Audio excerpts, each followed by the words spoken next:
Hace un rato decíamos que ese día de ayer marcó un antes y un después, no en el país, marca un antes y un después en el conocimiento de aquellos que tenemos que hacer comentarios obligados todos los días.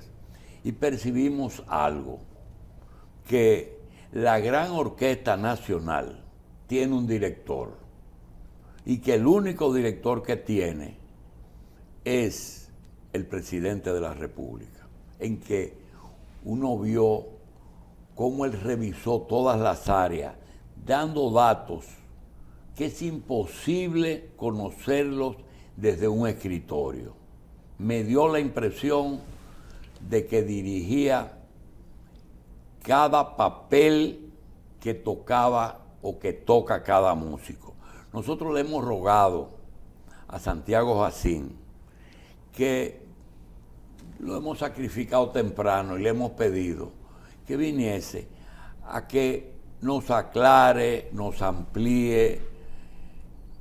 En el sector salud, el presidente también ha dirigido la política de salud desde la toma de posesión, que la tomó en medio de una pandemia, y que estamos cansados de reconocerle las vacunas, las pruebas y la forma en que se manejó, hasta, por ejemplo, SENASA, que uno se pregunta, SENASA de hoy critica algo a la gestión anterior, no, pero es lo mismo, no, porque tiene una diferencia en afiliados y en protección que a veces uno piensa que es una suplantación del ministerio.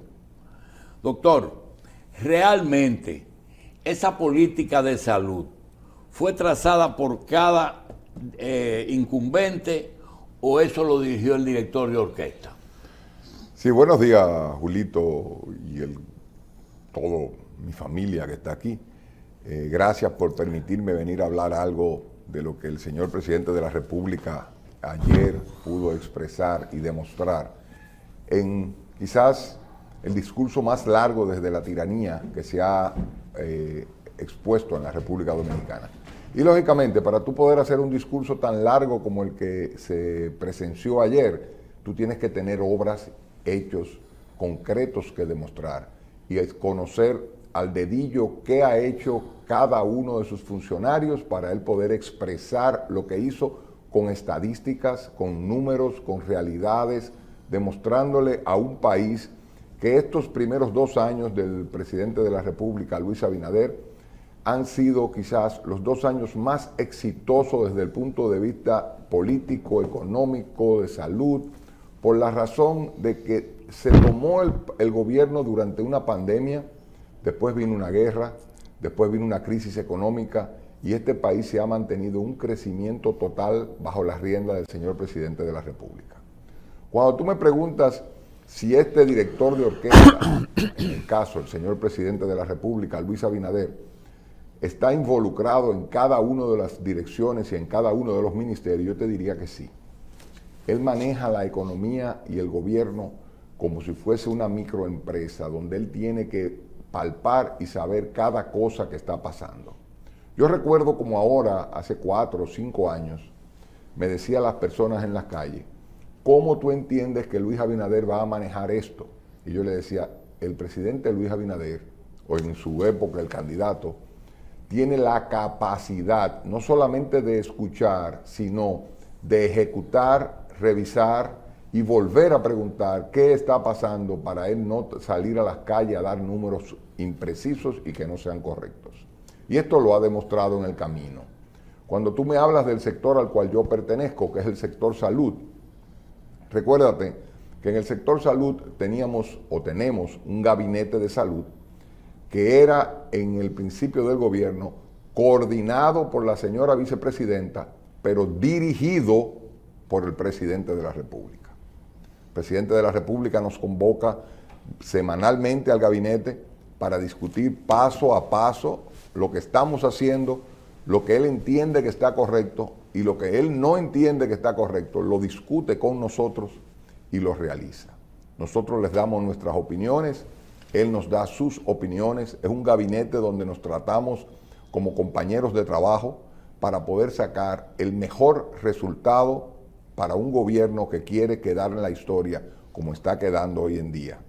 Para nosotros poder conseguir lo que se hizo en una pandemia por encima de cualquier país del mundo, tenía que tener un equipo de personas integrados para poder ejecutar, llevar una política pública de salud a un país que necesitaba echar hacia adelante.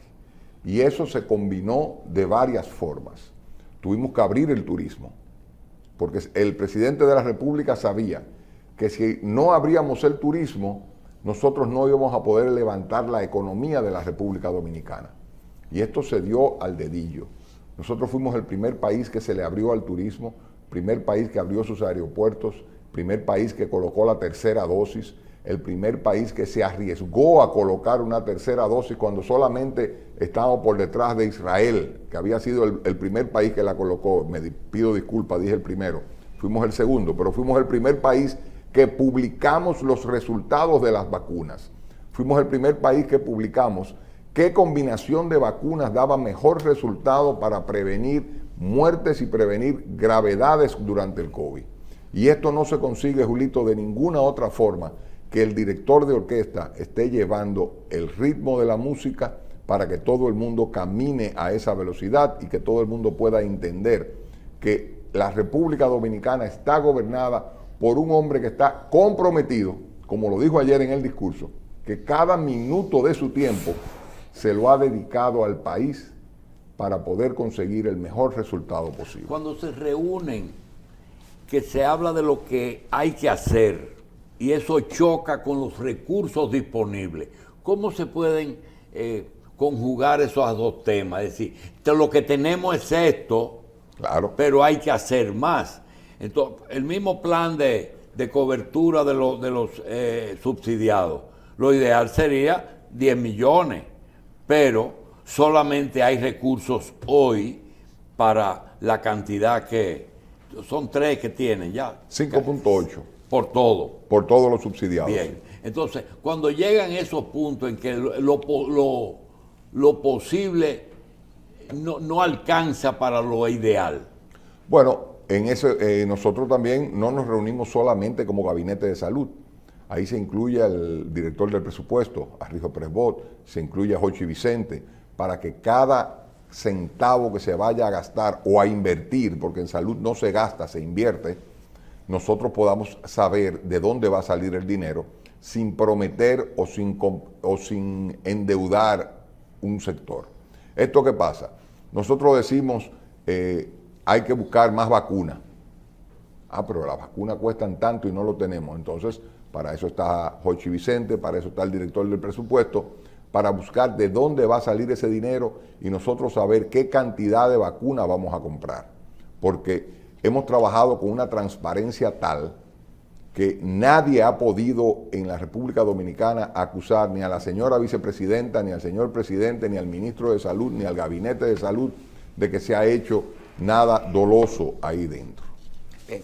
Doctor, en el caso del discurso del presidente, cuando veíamos la parte de salud, háblenos un poquito con detalle de esto que ocurrió en Senasa en el año 2022, que es lo que el presidente rindió cuenta, y un poquito de eso que usted tanto nos hablaba en programas anteriores, que era, hay una vinculación y había que trabajar en el sistema público. Y vimos que ahí en la parte de salud hay muchas realizaciones en medicamentos, en alto costo y en hospitales.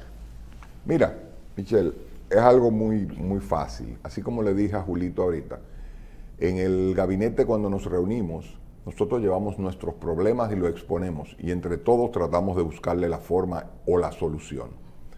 Cuando yo un día expuse que yo tenía un 30% de mis pacientes o de mis afiliados, que la cobertura se le agotaba porque era de hasta $1 millón y a partir de ahí nosotros como institución gubernamental, aunque somos autónomos, teníamos que empezar a pedir favores al ministro Paliza, a Garrigó, al ministro de Salud Pública, a la señora vicepresidenta y, por qué no, al mismo presidente de la República, para que ese paciente no perdiera su cobertura, pues exponiendo eso, el presidente dijo, ¿y por qué no le ampliamos la cobertura? Yo le dije, presidente, para ampliar la cobertura daría pérdida y que SENASA iría a la quiebra.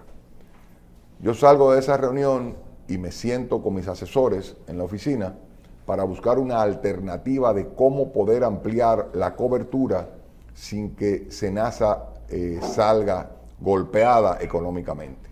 Y de ahí es que sacamos la formación, el muñeco que se armó para poder buscar una cobertura, no a todas las patologías, sino a las patologías que porcentualmente más nos estaban afectando con ese caso.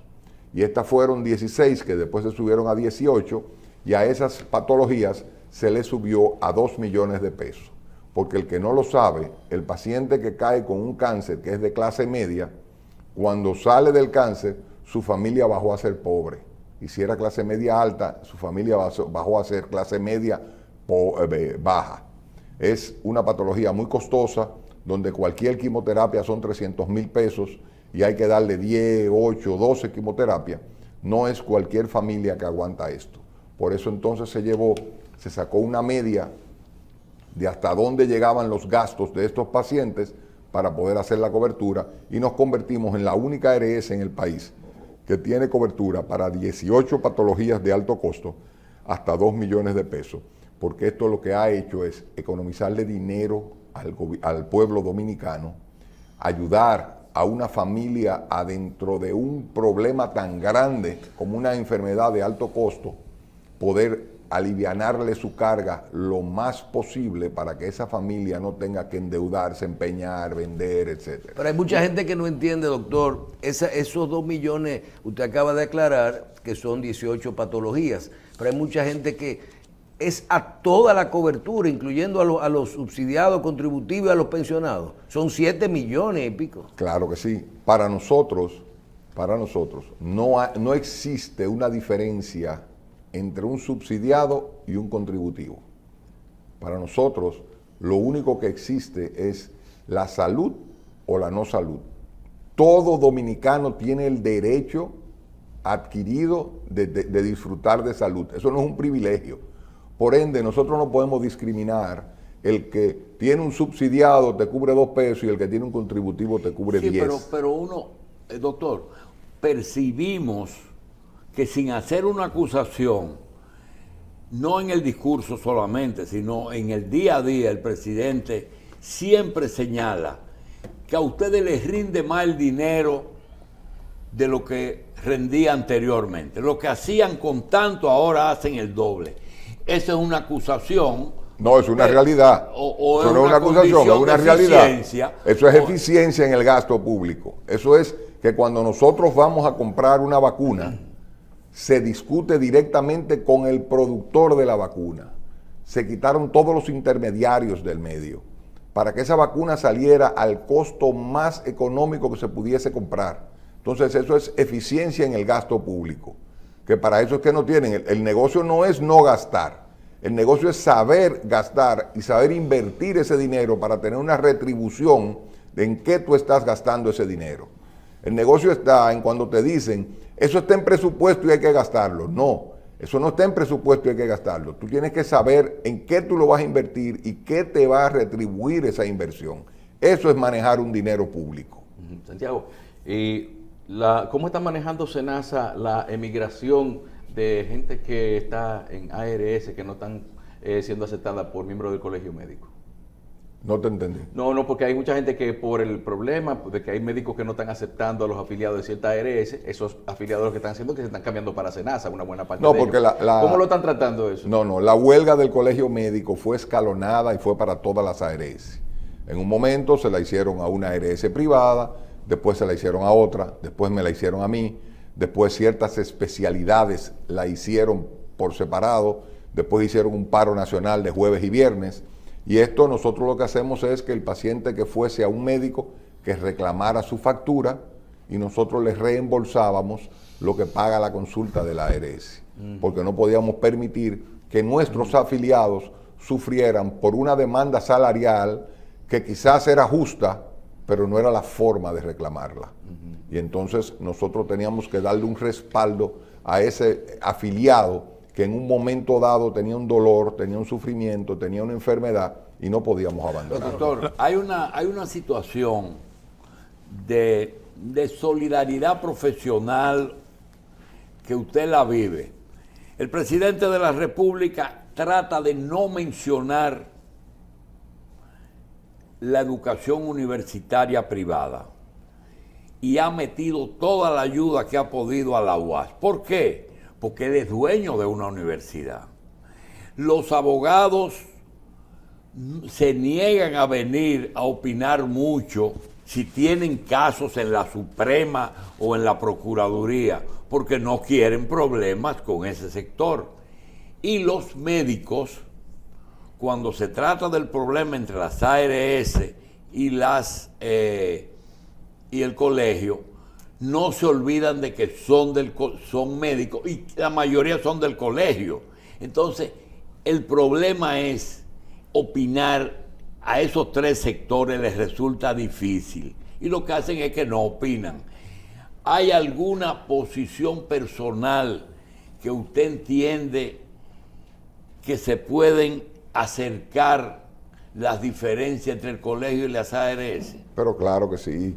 La forma más fácil primero es con el diálogo. Primero tenemos que entendernos cómo una ARS puede subir los honorarios, qué tiene que hacer para subir unos honorarios. Muchos médicos, no estoy diciendo que el colegio, pero muchos médicos no entienden que el simple hecho de aumentarle 100 pesos a una consulta incrementaría a casi 3.000 millones de pesos los gastos de las ARS. Esto es casi incosteable. Entonces, ahora esto es una combinación de recaudación para poder subir la cápita. Y usted escuchó al señor presidente de la República en el día de ayer que solicitó al ministro de Trabajo reunir el comité de salarios para buscar un aumento salarial en el sector privado. Eso automáticamente daría un aumento se podría tener un aumento a la cápita de las ARS a través de esto, pero todo se consigue con el diálogo. No se puede conseguir todo queriendo alar para un solo lado, porque hasta en la agricultura, cuando tú utilizas una SA, la SA es todo para acá. Entonces, eso no puede ser. Tú tienes que distribuir y reorganizar la tierra para poder hacer un buen sembrado. Cuando escuchaba al presidente hablar de los medicamentos de alto costo, que nosotros los medios de comunicación todos los días tenemos gente que te llega, que tiene un tratamiento, que cómo entra un programa de alto costo. Doctor, yo quiero que usted repita la explicación que dio el presidente ayer con respecto a unas cifras duplicando o triplicando la cantidad de pacientes y el presupuesto de alto costo, que es algo que la gente no conocía. Mira, el programa de alto costo fue creado por los gobiernos anteriores a nosotros y habían 2.000 y tantos de afiliados a ese programa. Es un programa muy costoso, es un programa donde ellos mismos se dieron cuenta del alto costo que tendría económicamente para mantener esto, y ellos, cuando llegamos nosotros, encontramos una fila de pacientes que cuando iban a solicitar el alto costo, le decían, le avisamos, y lo iban poniendo en una fila como conejillos de India, donde cuando llegó el presidente de la República, Luis Abinader, tomamos la decisión de que eso no es justo, que un paciente con cáncer, un paciente con una enfermedad inmunocomprometida, estuviese esperando en una fila. Y entonces se introdujo a todo el mundo y esto triplicó el gasto, porque había más personas en la fila que lo que estaban dentro del programa. O sea que ahora pueden haber 7.000 personas en ese programa. Promedio por ahí, pero la proyección de gastos económicos que hay en ese programa es que a final de este año, en mediados del año que viene, los gastos que van a haber en ese programa son casi de 12.000, 13.000 millones de pesos anuales en eso. ¿Es un ministerio? Entonces, para que tú óyeme este detalle que te voy a decir. Para que tú tengas una idea, ese es un programa que cubre 12.000 millones de pesos a 15.000 personas. Que va a ser el número que vamos a tener. Y Ahora, con el aumento que se le hizo a los medicamentos del Servicio Nacional de Salud, que subió casi a 4.000 millones de pesos para atender 10 millones de personas. Entonces, ¿Cómo es la cosa? Todo lo que cuestan los medicamentos de todos los hospitales públicos son 4.000 millones. 4.000 millones más lo que ellos recaudan que pueden invertir. Entonces, ¿qué se ha hecho con esto? Alto costo, pues lo que se ha conseguido o lo que se va a hacer es que los medicamentos tengan que ser biosimilares, porque esto abarataría el costo a más de un 50% para nosotros poder tener que este programa pueda continuar y no esas personas no sufran con esto. Ahora bien, el presidente y el Gabinete de Salud han tomado la decisión de que esos biosimilares tienen que estar aprobados por EMA o FDA. EMA es el equivalente a FDA en Europa, para que automáticamente un medicamento biosimilar tenga la aprobación de EMA o FDA, tenga la homologación en la República Dominicana y pueda venderse aquí, lógicamente llenando los requisitos que la salud pública exige para que esto pueda ser distribuido acá. Y eso es importantísimo. En Estados Unidos, más del 90% de la medicación que los médicos recetan es biosimilar. Son medicamentos que son la misma medicina sin el nombre comercial. Y esto abarata muchísimo la salud dominicana. En lo que queda de año, ¿qué usted cree que se puede mejorar en los servicios que presta SENASA? Sabemos ya de los avances que se han registrado y de los aportes de SENASA a la mejoría del servicio de salud. En lo que resta de año, ¿cuál sería, hacia dónde usted dirigiría sus esfuerzos? Bueno, yo cuando vengo a la prensa siempre vengo con un pie adelante y un pie atrás. Yo quisiera saber primero qué usted ve que estamos haciendo mal para yo mejorarlo, porque siempre tengo un pie atrás cuando me preguntan en la prensa. Pero mira, en SENASA nosotros estamos tratando de hacer todo lo humanamente posible para conseguir llegar lo más cerca posible a que el paciente no tenga que sufrir, ni el prestador de servicio. Con el prestador de servicio hemos hecho lo imposible hasta de llegar a pagarle con 28 días sus gastos, para que este prestador pueda seguir dándonos el servicio. Con el paciente le hemos aumentado sus gastos, le hemos agilizado sus prestaciones. Nosotros tenemos un sistema desde que entramos de aprobación que no pasa de 24 horas. Tú solicitas hoy y antes de 24 horas tú estás aprobado. Y ahora, en este año nosotros queremos fidelizar las personas que tenemos con nosotros. Tenemos que seguir consiguiendo mejores tratamientos para los pacientes. Tenemos que conseguir que esos pacientes, con el dinero que nosotros le damos, rindan lo más posible, y para eso tenemos que hacer negociaciones con los prestadores de servicio para que ellos puedan darnos a nosotros el mejor servicio posible. Uno tiene la percepción. La pregunta no entrañaba una crítica. ¿Perdón? La pregunta no entrañaba una crítica. Ah, gracias. Simple y llanamente era... No, nuestro plan fundamental en este año es poderle llevar a los pacientes que ese dinero, esos 2 millones, rindan lo más posible para que ese paciente pueda sentir la seguridad de salir de su casa y que pase lo que pase, esté cubierto por una SENASA indetenible que va a protegerlos y que va a cuidar de ellos. Hay mucha confusión en torno al papel del subsidiado. ¿Es el plan de subsidiado de SENASA lo que sustituye la labor del famoso hospital de antes, donde te ofrecían todos los servicios gratuitos? ¿O hay alguna diferencia? Recuérdate que el de antes de salud pública, Sí, antes estábamos los hospitales del gobierno atendían a todo el mundo. Correcto, pero estábamos divididos en salud pública, que era totalmente Y el gratis, seguro social. y el seguro social. El contributivo sería más un seguro social porque se está pagando se pagaba por él. un 10. Exactamente, aquí tú estás pagando, el gobierno paga una cápita por esto. Y sí, ha sustituido aquel tratamiento gratuito que podían humillar a un paciente. Ahora no, ahora el paciente tiene derecho a justificar. Antes, si no había la medicación en el hospital, te daban una receta y tú tenías que salir a inventar cómo conseguirla. Ahora tú tienes un seguro que te cubre esa medicación. Doctor, una enfermedad. Pero déjame decirte, el seguro subsidiado te cubre exactamente igual que lo que cubre el contributivo, con la diferencia de que en uno tú tienes que ir al hospital de la red de la República y en otro tienes que ir a los hospitales privados. Para el paciente sí, para el prestador de servicio no. Correcto. Ok. No se puede simular un cáncer. El paciente que tiene una enfermedad catastrófica, que es de alto costo, una enfermedad, el procedimiento es costoso. Ese 1 a 2 millones que ustedes llevaron en ese tipo de tratamiento, ¿le merma mucho o no hay tantos casos que acuden allá en búsqueda de ese tratamiento? No, la cantidad es inmensa. Inmensa. Inmensa. O sea, nosotros tenemos ahora mismo casi 29,000 pacientes en diálisis. Nosotros tenemos 90 y tantos mil pacientes en cáncer, en SENASA solamente. O sea, cuando te digo inmenso es que para nosotros los médicos, que se te muera un paciente, eso es extremadamente mucho. Porque el paciente que se le muere el 10% del paciente que atiende, el médico, perdón, que se le muere el 10% del paciente que atiende, quiebra. Automáticamente la reputación lo mata. Eso es lo mismo que pasa con nosotros.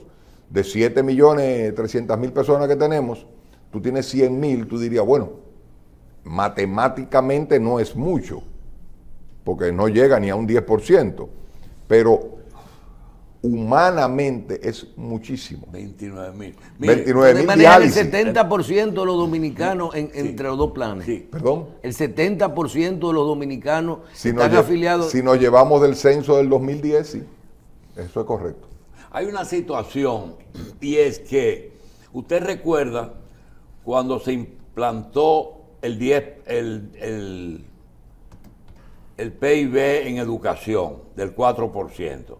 Ocurrió que la educación pública era mejor y más económica para el padre de los alumnos que la educación privada. Los maestros le pagaban mejor el gobierno, le daban desayuno, le daban almuerzo, le daban libros y no tenían que pagar. Sin embargo, los otros, aquí se dio el caso de un colegio, el Colegio San Juan Bosco, cobraba 4.500 pesos a un papá por un niño en el cuarto curso. Entregaron el curso a educación, educación asumió los gastos y hoy el padre lo que paga son 500 pesos. Lo mismo pasó con la seguridad social. Es decir, es mejor, y viene Mena aquí todos los días y dice, es que yo no puedo competir con la Plaza de la Salud, porque los servicios de ahí el gobierno lo cubre. Es decir, eso y lo que se dice, que quiero aclarar, que me consta que no es obra suya, que dicen que SENASA es la mejor ARS. Debe ser preocupante porque, primero, quizás no sea así, Dentro de las contributivas, ustedes son una más. No. Dentro de la contributiva, primero nosotros conseguimos ser la más grande del país, con la mayor cantidad de afiliados desde que llegamos. Contributiva. Contributivo. Más que humano. Más que humano. Somos la ARS más grande en el área contributiva de la República Dominicana. Número 2, no somos una más o igual, porque la cobertura que te oferta SENASA, ninguna otra ARS te la oferta. Lo que te cubre SENASA, ninguna otra ARS te lo cubre. Y eso es lo que le da a una ARS la calidad de que un paciente pueda salir a las calles a decir, donde quiera que yo voy, me atienden. A decir, donde quiera que yo voy, me reciben mi seguro y no tengo que pagar grandes cantidades de diferencia. A decir, yo tuve a mi padre, a mi madre con un cáncer, con un ACV, con un diálisis, y SENASA me ha cubierto absolutamente todo. Somos la única ARS donde tú puedes conversar. Julito, a mí me llaman diario, yo te puedo decir sin temor a equivocarme, 40, 60 personas a solicitarme aprobación y yo le digo, pero tú fuiste a una oficina de SENASA a solicitarlo.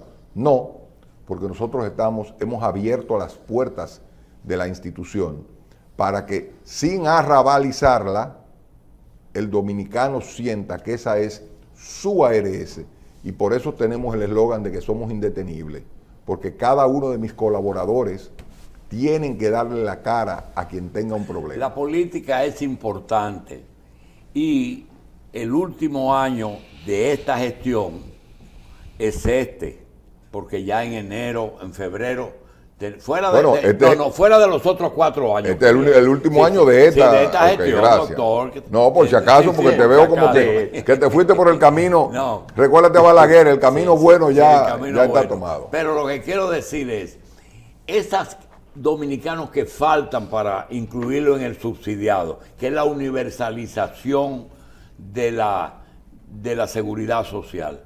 ¿Usted espera que se tome más de un año en hacerlo?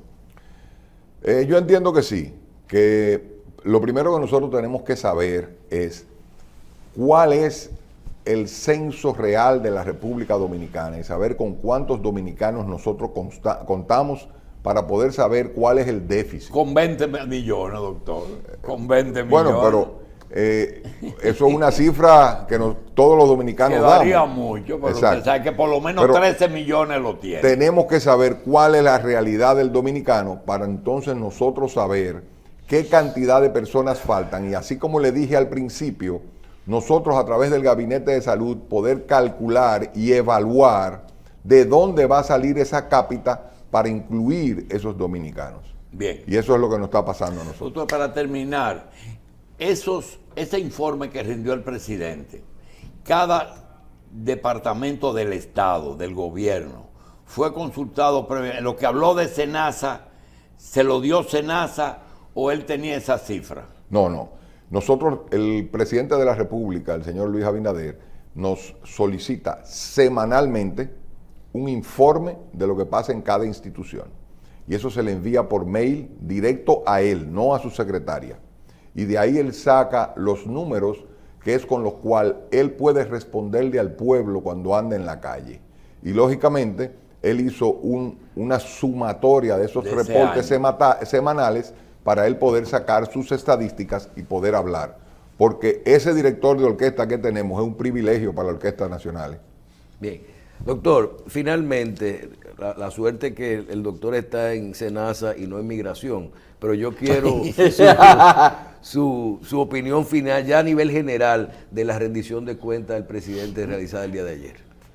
Yo entiendo que por primera vez en décadas en este país se le llevó un informe real, estadístico al país, donde esto se le pudo demostrar con números, con estadísticas, con explicaciones lógicas al país dominicano de lo que está pasando y dónde hemos colocado este país y dónde lo hemos llevado. Y eso para nosotros nos honra como dominicanos, como funcionarios, tener un presidente que enfrente un país y que le diga la realidad de lo que está pasando en este país. Y no solamente eso, que haga comparaciones con lo que teníamos y lo que tenemos. Eso lo que tenemos es que darnos un aire de respiro y poder entender que este país está encaminando hacia un futuro diferente, donde esperemos que de aquí a 12, 14 años, cuando sustituyan nuestro partido, pues nosotros podamos tener personas que cuando sustituyan le dé continuidad de Estado como el señor presidente ha hecho en sus obras. Bien, vamos a agradecer al doctor Santiago Jacín, director ejecutivo del SENASA. Gracias, doctor. Respecto a SENASA, quiero destacar que para garantizar la meta de atención a las enfermedades catastróficas, el pasado mes de junio elevamos la cobertura de los procedimientos cubiertos en el Plan Básico de Salud de 1 millón a 2 millones de pesos para los 7.300.000 afiliados con que cuesta ese seguro, sin importar el régimen, ya sean subsidiados, contributivos o pensionados. Para el periodo, escuchen bien, para el periodo junio-diciembre, esta sola medida representó cerca de 700 millones de pesos en ahorro para los afiliados del SENASA impactando directamente en la disminución de sus gastos y permitiendo la continuidad de sus tratamientos, lo cual no solo ha supuesto un impacto en los bolsillos de los dominicanos, sino que en algunos casos ha salvado vidas.